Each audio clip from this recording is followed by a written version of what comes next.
ดจื้อกันอยู่บ่ชื่อจะได้หรอวะดิ เราซื้อยัง ชื่อยังละลืมละ ชื่อยังเราชื่อยังจิตบ่ เราจะจื้ออยู่เราซื้อยังบ่ จักลืมละ ผู้บ่าวเก่า จะจื้อเราอยู่บ่แหละจื้อแต่บ่จื้อซื้อบ่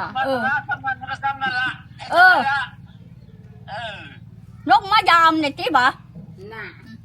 จะชื่อขอยอยู่บ่ล่ะ ชื่อคอยอยู่หรอ คนเดียวแล้วมันคือยังสาวเด้อเนาะ โอ้มันหยอกกันอีก มันคือยังสาวแล้วเท่าน้อยจื้อ นี่ดิ โอ้โหมเราตอนเป็นสาวเนาะ นี่ชื่อจะบอกนี่เป็นสาว แม่นว่าโหมเจ้าอันนี้น่ะ นี่ดินี่สาวโพนทองเด้อนี่นี่ เราสิเอาโหมขึ้นให้เบิ่งเด้อทุกคน นี่เอามาด้วยเทละใบนี่ ยันบ่เห็นยันบ่แจ้ง เห็นนี่ลาวนี่ หันขอยืนทั้งกลาง นี่ดิเพิ่น ตอนนี้เอาผัวแล้วบ่ตอนนี้ เอาเดี๋ยวบ่เนาะ ได้ลูกแล้วตอนนี้ เอาแล้วเพิ่นป้าไปเห็นก็อย่าง แม่ นี้ บ้านทหารช่วงนา โอ้อยู่นำกันได้จักปีเราจึงไปนะ ห่วยเลยจนได้ลูกพุ่นแล้ว2 ปี3 ปีพุ่น3-4 ปี อยู่นำกันได้3-4 ปีเราจึงไปแมันบ่ เราต้องไป เจ้าก็บ่ได้เอาผัวใหม่เลย เขาอยากมาเอาเจ้าก็บ่เอา บ่ขอย่านบ่ถือลูกข่อย โอ้ย่านแบบเขาบ่หักลูกเขานำเราก็ตัดสินใจบ่แต่งงานใหม่เลย มีคนสีถามเอาเจ้าร้ายแม่นบ่ โอ้ยหลายอยู่หรอก โอ้คนงามซะเนาะ เขาจนเวทนำ สบายดียินดีต้อนรับเข้าสู่ช่องอลิตาสาวผมยาวเด้อคลิปนี้อลิตาก็สิมาต่อเป็น EP 2 ที่ว่าตัดภาพมาจากช่องเพิงอากอยเนาะที่ว่าลง EP แรก EP นี่ก็บางคนอาจจะบ่เข้าใจว่าเดินเรื่องมาคือว่าเห็นแบบสิเลยเนาะก่อนหน้านี้หั่นดำเนินเรื่องพ่อเฒ่ากับเมียเก่าเราเนาะที่เราได้เลิกลาหรือว่าห่างหายกันไปประมาณ50 กว่าปีซึ่งว่า2 คนเพิ่นก็ได้มีลูกด้วยกัน1 คนเนาะแล้วพ่อเฒ่าก็จากไปมีเมียใหม่ก็เป็นแม่เฒ่าของเฮาเองและมาเบิ่งกันว่าเฮามาตามหาเมียเก่าพ่อเฒ่านี่สิเห็นบ่สิพ้อบ่สิมีความรู้สึกจังใดเมียเก่าพ่อเฒ่าสิเป็นจังใดเนาะทุกคนมาติดตามรับชมกันได้เลยเด้อ ป้า จื้ออยู่ว่าเบิ่งเด้อหักเราเบิ่งถ้าสิจื้ออยู่บ่สบายดี สบายดี แม่เฒ่าลี่บ่นี่ค่ะ โอ้ย สบายดีแม่นั่งก่อน โอ้แล้วว่าชื่อแล้ว นี่ไฟนี่ มันไปเลยล่ะไป ไม่ใช่ดังมาซะ นี่ลมนี่ โอ้โอ้ยจะมันเผาแห้งค่ะ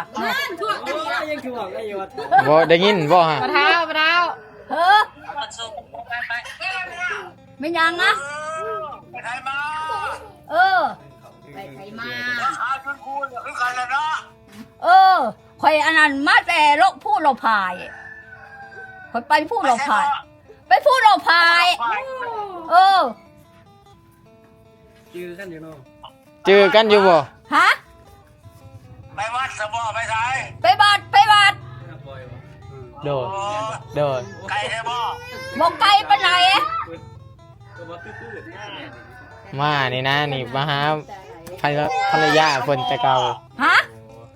มอวันไป หลายคนบ่ ไว้ร้ายแล้วบุญเข้าไปอันนั้นนะไปสวงบวงโมเมนไปสมโพธิหรอก เป็นไม่ลูกอะไรลูก ที่ร้านนี้ที่ไหน เขามาทักมาละ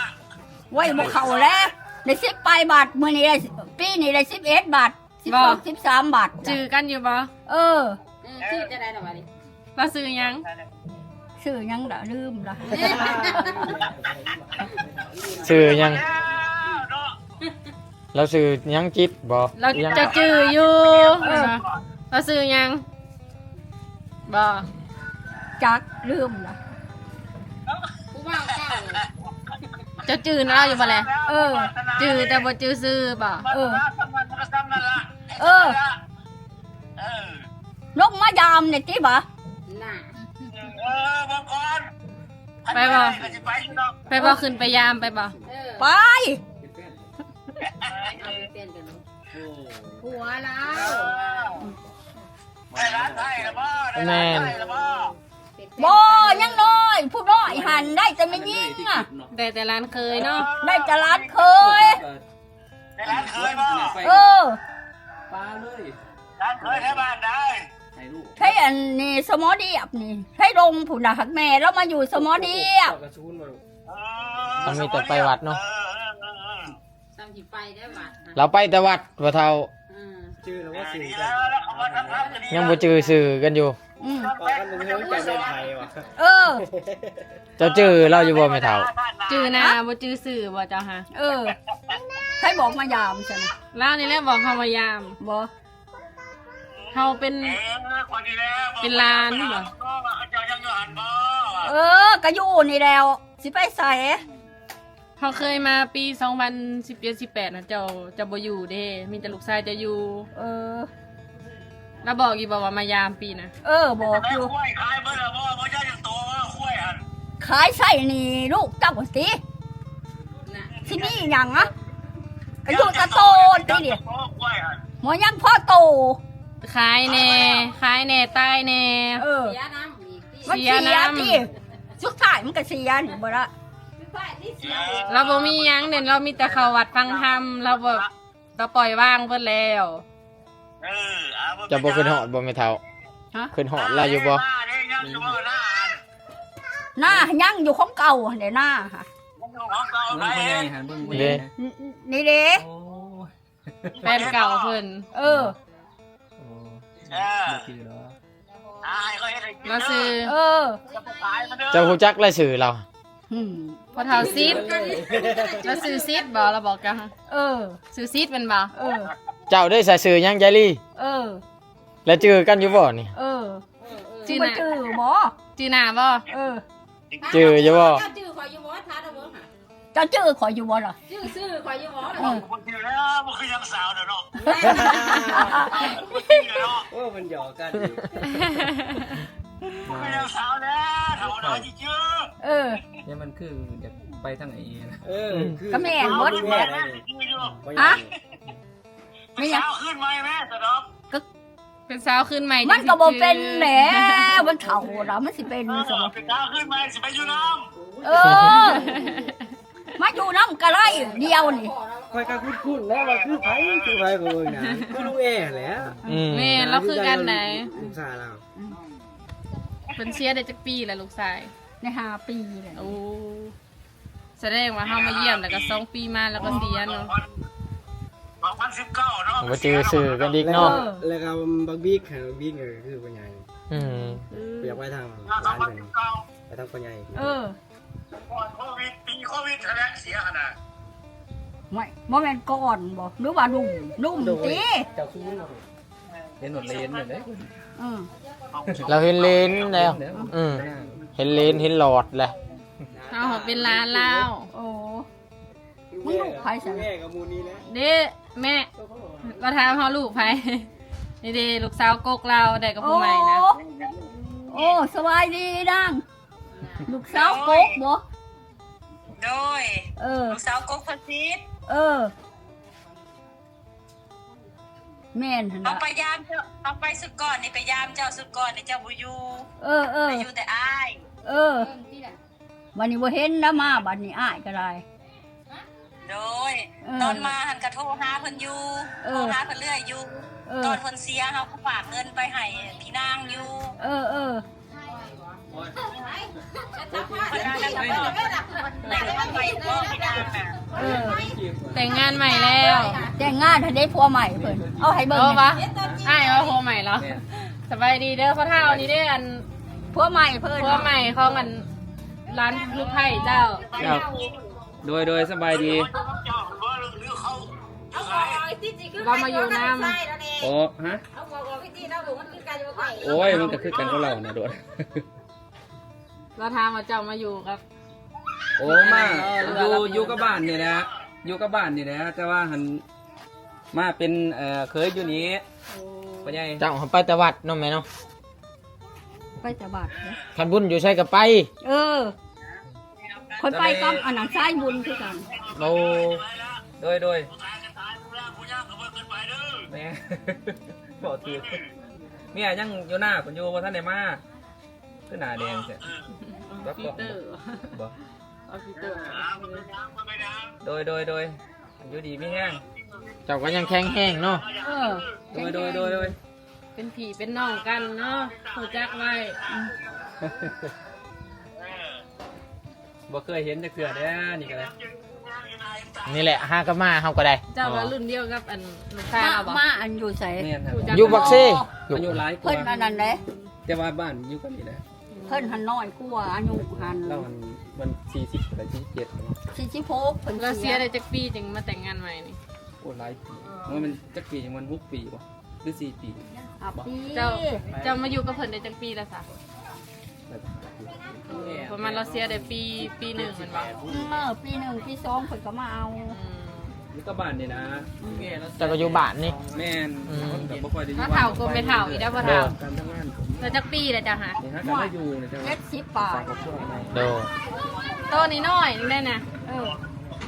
เฮาอยากเห็นหูปเจ้าตอนหนุ่มได้เนาะ ไม่เงี้ยก็ไม่เห่าเลยเนาะ แม่เราอยากได้ไปหันเด้อ แล้วคนจอยดิ หูปเจ้าตอนหนุ่มก็มีบ่ มีแล้ว ทำไมเฮาเบิ่งเลยเด้อ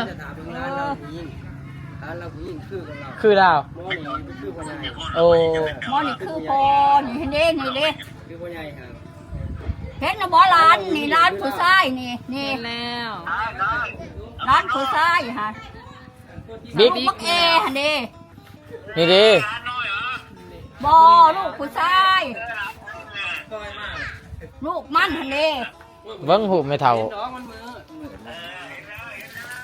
ปลา จักแม่นผู้ใดนะแล้วจืดบ่ ชื่อ ให้หูเจ้าผู้ใดนะผู้หญิงทางไหน โอ้ยอันนี้ยังน้อยๆนี่เด้ เจ้าผู้นี้บ่ น้อย ใหญ่กว่านี้บ่มีบ่ บ่มีอยู่หลายอยู่ไม่เท่าท่าย โดย อันนี้เป็นภาพวันนั้นเก่า ภาพแต่โดนๆแล้วเนาะ เอามาให้เบิ่งเด้อหูเด้อ มันมากก็สิเอาให้เบิ่งแหล้ว มีบ่หูถ่ายคู่กันมีบ่ บ่มีได้กระป๋องเขา เออ เจ้า บ่ เฮาย่านบ่เจอนะแต่บิดนะเฮาจังบ่ได้ซื้อยังมาเบิ่งก่อน ฮะ จะว่ายังบ่เฒ่า พ่อยจักเรือ บ่ได้ถ่ายฮู้ ข่อยถ่ายอยู่ได้เลยหรอกแต่ยังหนุ่ม เจ้าเคยถ่ายคู่กันอยู่บ่ บ่ได้ถ่ายมีแต่ถ่ายคนเดียวข่อยถ่ายคนเดียวข่อยใส่ละแม่เบี้ยงอยู่ใส่ละ เด้เราจักอยู่ได้ แม่เวียง ใส่ แม่เวียงอยู่ไส เราถามหั่น ใส่แม่เบี้ยงฮะแม่เบี้ยงเพิ่นเฮ็ดหยังนะ ว่าไปแล้ว เบิ้งสิพาไปเบิ้งเด้อสิพาไปหาไม่เวียงเด้อ เออ ใส่อะไรไม่เวียงเบิ้งไม่เวียงเลย FC บ้านโพธิ์ทองบ่ แม่ใหญ่เพิ่นอยากเว้าน สบายดีแม่เบี้ยง มีคนตาเว้ากันบาดนี่ สบายดี ำโอ้ยคืองามเด้อ เขาก็มาเจอกันมันก็งามตัว มันสิคือน้องยังหนุ่มอ่ะ ว่าไผก็บ่มีแขวแล้วก็ใส่แขวป้อมแน่ ข่อยบ่มีได้นี่ข่อยมีแต่ทั้งเทิงนี่ คือกันแล้วก็บ่มี ยังบ่มีพ่อเล็มอันนี้ก็บ่มีพ่อเล็ม มีอันทั้งหนุ่มนี่มีเบิดทั้งเทิงนี่บ่มีพ่อเด็ม คือเก่าบ่ ผู้ที่ผัดบ่มีทั้งผมไม่ใช่ทั้งเทิงผู้นั้นผัดพี่แดนนะ คือเก่าช่อง เอาผัดผัดทั้งลุงบ่มีจังเลย ช่องเพิ่งอาก้อย มีแล้วข่อยทั้งหนุ่มทั้งเทิงนี่บ่มีพ่อเด็มอ่ะ พอทีมงานอยู่ถ่ายนำกันนี่ได อยู่ในประเทศแต่เขาแย่งกันนะ อยู่น้ำไผ่ตัวอยู่น้ำไผ่อยู่น้ำจ้า อยู่น้ำดุกไผ่อยู่น้ำดุกไผ่ ปากันดีแหละบ่โอ้เมื่อยนะมัน อยู่น้ำดุกเมียมันนี่ล่ะ พี่ก็หน่อยเบิ่งได้ตัวทอง เราเฒ่าเฮงได้ไม่เฒ่า โอ้ เราก็เข้าตะบัด นัก เขานำบัตรได้นี่ ติดตัวหันน่ะ ฮะ กูติดตัวว่าหันน่ะ แม่นเฮาในผู้ติดต่อเลย โพติโตอยู่ทางทางเล่านี่หัน ซื้อมาเลยฮะน้องลิ้นเบิร์ด สืบมาแล้วเห็นมาลูกตายก็สืบมาในตีม แม่มันยังอยู่ เนาะ ยังกระเจี๊ยจะไหนผู้ยังอยู่ดีก็ไปบ่ได้เลยเด้จักมันคนเท่าเลย โอ้ยซักไม่ก่อนเข้า เนาะเจ้ายังแลเนาะเจ้าค่ะ โอ้ยข่อยสู้ฮอด ซุปฮอลโลออกไปเอาดิน นี่เราไปเอาดิน ไปเอาดินมาทมเพื่อนเล่าพุ่นน่ะ อืม อยู่ห่วยพุ่นแต่ยังแข็งแห้งสบายเนาะ ฮะ จับนะเฮ้ย ผู้บอกใครผู้มันเสียยังจะคน ยัง2 คน สองคนของเก่ามันหั่นแหล้วลูกมันค่ะ เนี่ยบ่ได้เอาผัวใหม่บ่ เอา นี่เด้พ่อใหม่เพิ่นมาให้เราเบิ่งนะเฮ้ย นี่เด้นี่ร้านเคย ร้านลูกเคย นี่เด้ไม่เท่า เออ ใหญ่ ไปดี เออ อยู่กับบ้านนี่ละ ก็ผู้จบผู้งามเนาะ แม่นผู้จบผู้งาม โอ้บ่มีเงินให้เด้อแม่ใหญ่เอ้ย บ่มีเงินให้ก็ยาบ่อยากได้เงินเนาะ เฮ็ดให้เฮ็ดหน้าบ่ เออ ลูกหลานเฮ็ดให้เฮ็ดหน้าบ่ ข่อยก็เฮ็ดหน้าคือกัน แต่ว่ายังเฮ็ดอยู่ ข่อยยังดำอยู่จะมาเบิ่งที่บัดดำ ป้า ไม่เท่ายังดับหน้าป่า โดย สิมาดำซอยเด้อ เออ โดยถ้ามีโอกาสพุ่นนะอยู่ดีมีแห้งพุ่นนะ อยู่ใกล้ก็ได้สิได้มาอยู่ดอกอยู่ใกล้อาริตาเด้ ใครแน่บานิมาเห็นแหละ เฮาคือลาวอยู่บ่ เออ คืออยู่บ่เฮา คือ คือซะบ่คือไผคือบ่เอาซิด พุ่น บ่ เจ้ามันดำบ่ได้แล้วไม่เท่า แล้วอยู่ดินพุ่นได้ฮะอยู่ดินมาใส่เพื่อนมึงที่นี่แม่นหมดได้นี่ ยังบ่ได้แล้ว ทางพี่ฮันแลนไต่แลนเนื้อไปน้ำวัดเราหันอ่ะ เออ ปีนี้ได้จักอันนาแล้ว ได้สิปลายบาทเลย โอ้ย่ำหน้าเราก็ดำหน้าคือเก่า เออ เจ้าบ่เจ็บแอวบ่บ่เจ็บ บ่ได้กินแต่หน้าเขาบ่ดำแต่หน้านั่น ดำบ่ได้แล้ว ย่างลงเพื่อนก็ยังเองอ่ะและน้องเรา เจ้ามันยังแข็งแห้งอยู่ เราหาคนตุ้ยแม่เฒ่าเราตุ้ยแห้ง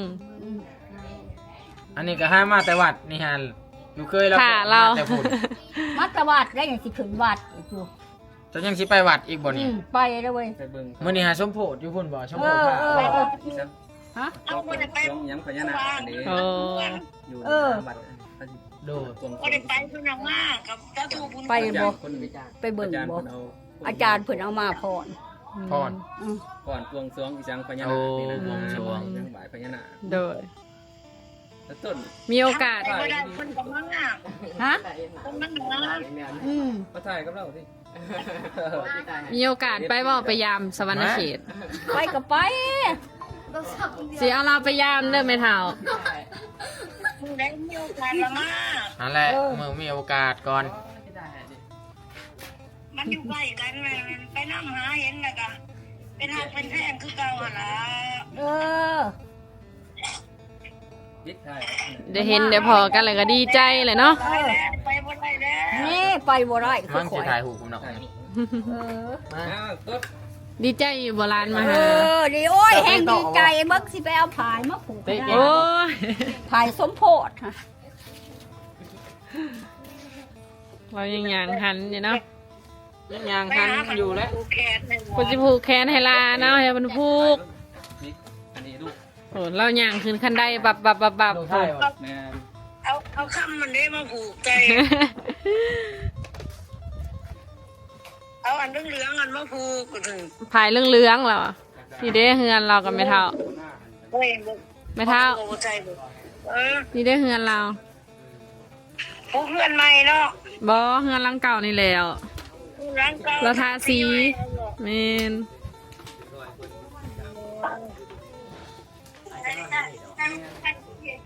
เอาเท่านี้เลยเด้อ เออเอาโชคดีอยู่ดีมีแรงเด้อมีโทษเด้อ เราสิพาเราไปยามเด้อ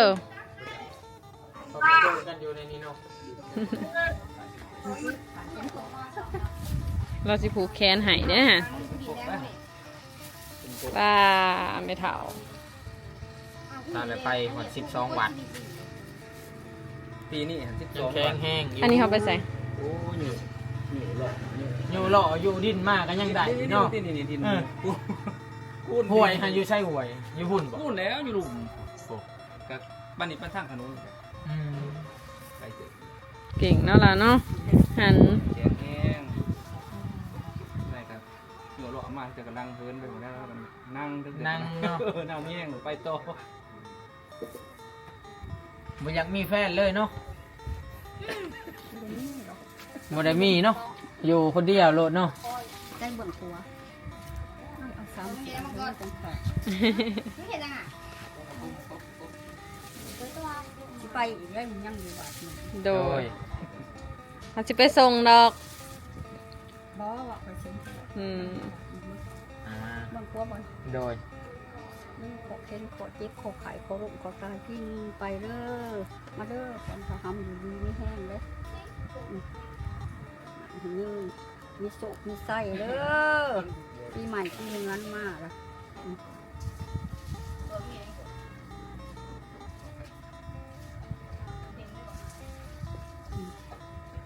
สา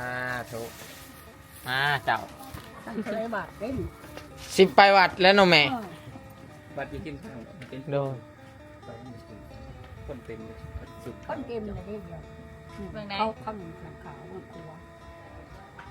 ขอเจ็บขอเจ็บขอเจ็บขอไข่ขอรุมขอตายพี่ไปน้ำปีเก่าเด้อมาเด้อคนสนามให้ดีมีแห้งเลยปีใหม่ปีเงินมาหอดได้มีโศกมีไส้เด้อ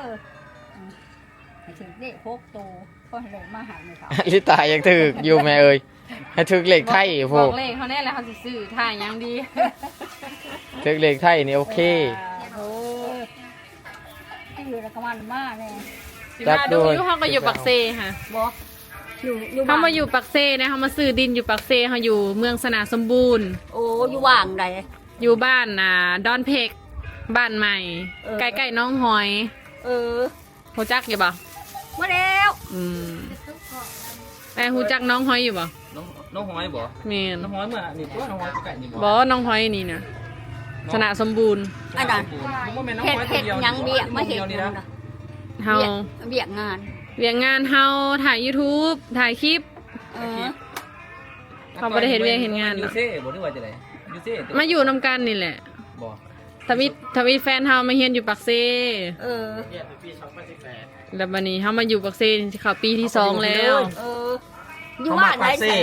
อยู่ว่านใดสิ อยู่พุ่นแหละพระลานเมืองพระลานไส้อยู่สวรรค์พุ่น อยู่สวรรค์ คนนักเกียรติ อยู่สวรรค์นั่นสิ คนนั้นใส่ พอเฒ่าไม่เฒ่าค่ะอยู่สวรรณเขตเดี๋ยวนี้แต่ก่อนเราอยู่ปักสั้นเอาเรามาอยู่น้ำอยู่สวรรณเขต เดียวนี่ อ้าวแม่ แม่น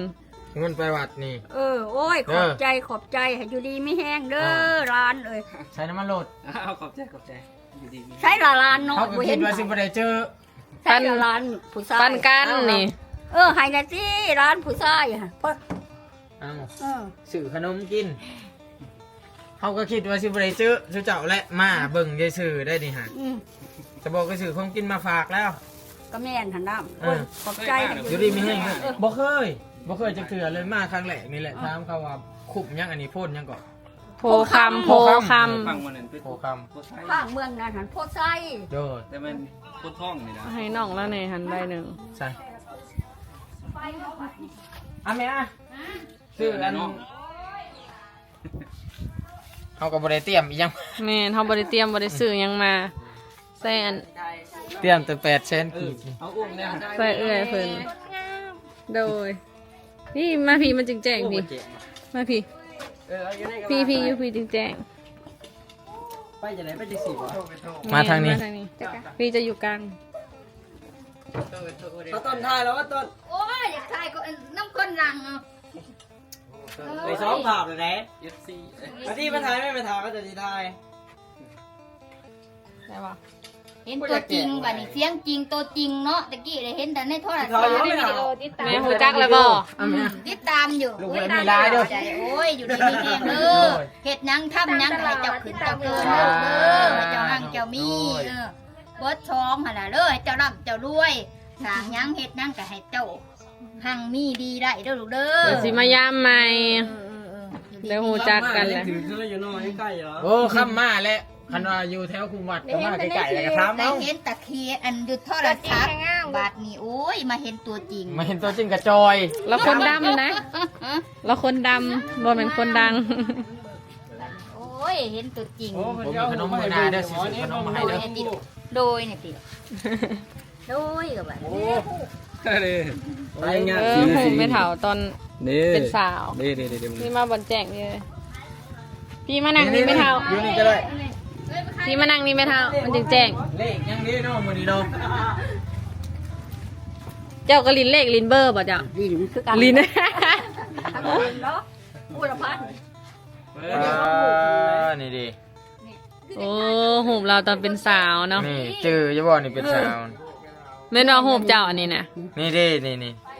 สาวโพนทองได้เด้อนี่นี่ เราจะเอาหูบขึ้นให้เบิ่งเลยทุกคน นี่เอามาดูเทละใบนี่ ยันบ่เห็นยันบ่แจ้ง เห็นนี่ลาวนี่ หันพอยืนข้างกลาง นี่เด้เพิ่น ตอนนี้เอาพัวแล้วบ่ตอนนี้ เอาหรือว่า ได้ลูกแล้วตอนนี้ เอาแล้วเพิ่นป้าไปเห็น เป็น ก็อย่าง แม่ นั้น บ้านนะคะช่วงนา โอ้ เป็นแม่บ้านนะคะ อ้าว พูดไม่เท่าอัน หุบไม่เท่าบ่ พูดแม่ข่อย โอ้ อันนี้หุบแม่ลาวเดิน คือกันกับเราได้เลยนี่นะ คือแล้วเนาะลูกแม่เนาะ จะลูกสาวกก อั ได้ นนี้ เนาะ เพิ่นน่ะนี่ ฮันดี เราแสดงว่าตอนนี้หันเจอกันกับพ่อเฒ่าแล้วเห็นบ่ เราไปเห็นงานแล้วยังหนุ่มเราเป็นงานใหญ่มากนั่นเลย เจ้าก็ต้อนนะเจ้าก็จมหาเราอยู่บ่ขึ้นเหาะเราอยู่บ่ บ่คือเช่นแล้วเนาะ บ่คือซะบ่ตอนเราว่าสิไปเฮ็ดเวียกนะ เจ้าคิดว่าเราเสียบ่ เจ้าคือว่าผู้เฒ่าหาเสียบ่ผัวเจ้าหาบ่ จักตายจักยัง ได้จึงมาฮู้จักกันซะบัด ฮะ ได้จังสิมาฮู้ว่าอันยังบ่ตายซั่น เอาดอกอันนั้นเด้มาบางหันดีมาบางตอนกับแม่ซ้อนดิ ตอนน่ะบ่แม่นตอนลูกเราสิเอาอันเอาเมียบ่ จักลืมแล้ว คือว่าลูกเราเสียนเอาเมียเราก็ซอยบ่แม่นวะ ซอย แม่น ลูกเพิ่นไปหาเพิ่นอยู่ปากชาตินี่ ลูกไปหาอยู่พุ่นเนาะ โดย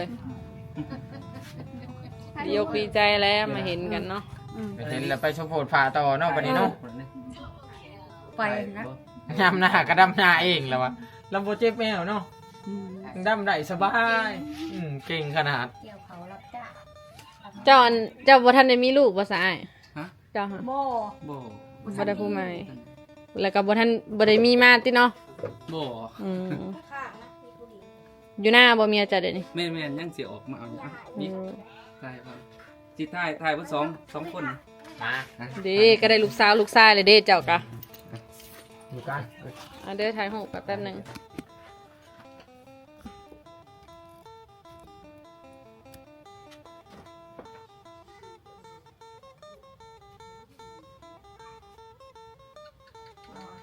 ขอบใจ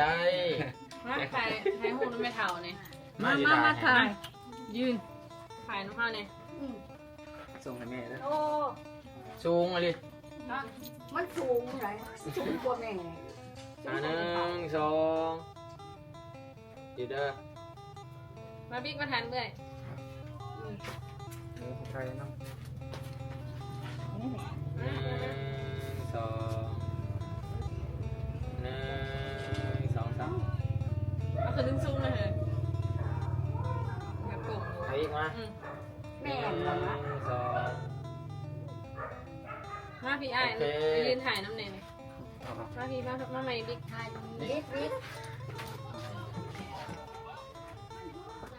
2 1 2โอเค เห็นกันสำเนียงกันดีใจเลยเนาะไม่ มาหน้าสิมาใหม่ เออ เด้อแม่เด้อ ใหม่เด้อเอาเบอร์เจ้าให้แน่เบอร์เจ้าหัน เบอร์ของบ่ได้มี เด้ นะ เฟซบุ๊กเจ้าก็มีเฟซบุ๊กร้านน้องแหละ เจ้า บ่ได้มีได้ข่อย เจ้าบ่มีโทรศัพท์บ่ บ่ บ่ได้ติดต่อหาไผ เออ อืม ซื้อมาให้เนี่ยสิ มือหน้าก่อนมือหน้าก่อน เออ เดี๋ยวมาท่านนี้มาลงคลิปแต่พี่เจ้าว่าสิพาไปถ่ายคลิป มือหน้าก่อน เดี๋ยวแปลกๆสิพาไป ไปหาป้าแถวนี้เนาะ แม่นเด้ เอาเฟซติดต่อแล้วไว้นะเฮ้ย พ้นตัว ใช้โทรศัพท์นะ เฮ็ดจังบ่บ่เอื้อยแม่เลย เอาเฟซนี่เห็นก็ได้ เฮ็ดกิ๊กก็ได้ สิไปส่งเจ้าอยู่วัดเด้อ เออ เจ้าซื้อ สายบุญในของมือ ดีแล้วแหม่ปล่อยว่าง อยู่เฮือนกะเหงา ไป เนาะ ของเมืองไทยพุ่น จะไปคนเมืองไทย เออ เวลาขี่รถเมล์ไปแมันบ่ บ่ขี่รถอันนี้อาจารย์เพิ่นมาหาเอาอยู่กับเขต เฮ็ดได้ไปบัตรขาวบ่ บัตรเรือบัตรเขียว บัตรเขียว จำไปไทยหัน100 บาท โอ้ มันมาบ่ได้จ โดยเรา ำ ไปหอไทยผู้ใดดีแล้วแม่ ไปสมโพธิได้ค่ะ ไปนำพระอาจารย์เนาะ ไปน้ำอาจารย์ม้วนน้ำม้วน อยู่เพื่อนพุ่นกะเฮ็ดบุญตลอด อยู่พุ่นนั้น ย่ำบุญก็มาเอาที่ ทางพี่บ่แม่ ไปนี่ล่ะไปทางปากเซ่เฮานี่ล่ะ ว่ามีโอกาสสิพาเจามายามสวรรค์เขตเด้อ โอ้มีเรียกไปบ่ได้เนาะ บ่ไปบ่ได้แล้วไม่มีหยังนะ สะ แล้วเฒ่าแล้วอ้วนดิน้ำหนักโตละหลายป้าทุกคนฝนตกมื้อนี้แปลกเนาะวัดได้บัดนี้ สายตาก็ยังดีเนาะ แข็งแรงทุกอย่างเนาะเจ้าบ่ได้มีโรคประจำตัวอีหยังติแม่ อ๋อ บ่ได้เป็นหยัง อืม แล้วแข็งแรงเนาะ78บ่ ฮะ 78ปีบ่ 75 75ปีพอเฒ่าหัน75หรือ78นี่แหละแม่เฒ่าหันสิ80แล้วแม่เฒ่าฮะ แล้วก่อนกูที่สุด แม่แล้วก่อนเจ้าแต่ว่าพอเฒ่านี่ป้ามันซ้ำเจ้าบ่พอเฒ่าพอเจ้า สิแม่นสิซ้ำกัน ตอนนั้นเจ้าจื้อบ่ไปเห็นกันอยู่ไส เห็นอยู่ใส่ เจ้าเห็นกับพอเฒ่าไปเจอกันอยู่ไส เอ้าเพิ่นมาบางหันนี้ก็ไม่มีหยังก็ไม่ซอย บ่แม่นก่อนเซียน ก่อนสิเอากันหั่นนะ ก่อนสิ โอ้ จะเป็น เพิ่นมาอยู่น้ำป้า อยู่ผู้สำลี โอ้ ลุงเราเป็นทหาร โดย อยู่นำกันได้จักปีเราจึงไปนะ ห่วยเลยจนไล่ลูกพุ่นแล้ว2 ปี 3 ปีพุ่นน่ะ3-4 ปี อยู่นำกันได้3-4 ปีเราจึงไปแมันบ่ เราต้องไป เจ้าก็บ่ได้เอาผัวใหม่เลย เขาอยากมาเอาเจ้าเจ้าก็บ่เอา บ่ขอย่านบ่ถือลูกข่อย โอ้เจ้าก็หักลูกเจ้าเนาะ อืม แบบย่านแบบเขาบ่หักลูกเขานำเราก็ตัดสินใจบ่แต่งงานใหม่เลย มีคนสีถามเอาเจ้าร้ายแมันบ่ โอ้ยหลายอยู่หรอก โอ้คนงามซะเนาะ เขาจนเวทนำในคู่อ่ะหอดบ่นอนมัดสนุบ่ทันหอด บ่ได้เครียดบ่ได้สร้างกันติเนาะ บ่แล้วไปซื่อๆของก็ไปซื่อๆแล้วมาก็ไม่เวียงหั่นแล้วว่าสิเอาข่อยเมื่อของของบ่เมื่อมันมีทางเขาดอกเด้อนะครับ เออ หักแพงกันไว้เด้อบ่ได้เครียดบ่ได้สร้างกันเด้อ บ่ได้เครียดไผไหนกูก็อยู่ซื่อๆอยู่ โดยย่านว่าเครียดสร้างกันหั่นนะ มีทางเขามีทางแบบ วัดนี้บ่ มี นี่บ่ ทางเขาเด้ท บ่แม่นเอาเพื่อนเขาเนาะนี่ ำเงินมันมีทางเขา ยังเนาะ คำมาดำในเขาก็บ่จือ ไปส่งไปเถาอยู่วัดมีโอกาสสิมาหาใหม่เด้อ เออ เขาหูเฮือนเลยเด้บัดนี้ เออ จะอยู่บ้านตลอดแล้ววะ โอ้ย ย อยู่รอบ จังไปเนาะ ไปสมโพธิจึงได้ไป โดยก็สิมาหาใหม่ไปส่งไปเถาอยู่วัด ตอนนี้เขามาหอดเลยเนาะพระเจ้าบวงสรวงพญานาคเพิ่นว่าเห็นอยู่บ่หมู่ พ่ออยู่หันเด โดย หันเด เห็นอยู่บ่หมู่นะ บ่เห็นนะหันเดบ่เห็นพ่ออยู่ไปมาบนได้ แล้วเห็นแล้วแม่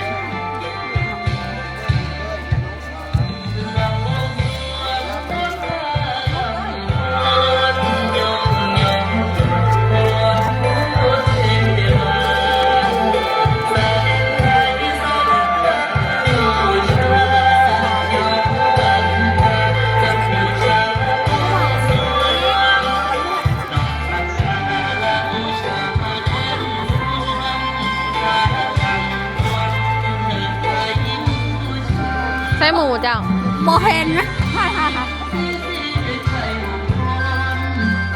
ายเอาลูกถ่ายเอา โดย บ้านเข้าไปนี่เลยเพิ่นมาอะไรมาเห็นพญานาค จะนะเขาจะรอออกเมื่อเลยเด้อใครสิมาหับจับอันนี้ มาจักโทษใส่เขาเนี่ยเด้อ เจอสิเมื่อนบ่ มันเมื่อหัน โอ้แล้วเขาสิบอกว่าจักโมง จักเดียวให้มันมาเอา7-8 โมง 7-8 โมงนะสิบอกให้ เขาคนบ่มีโทรศัพท์ โดย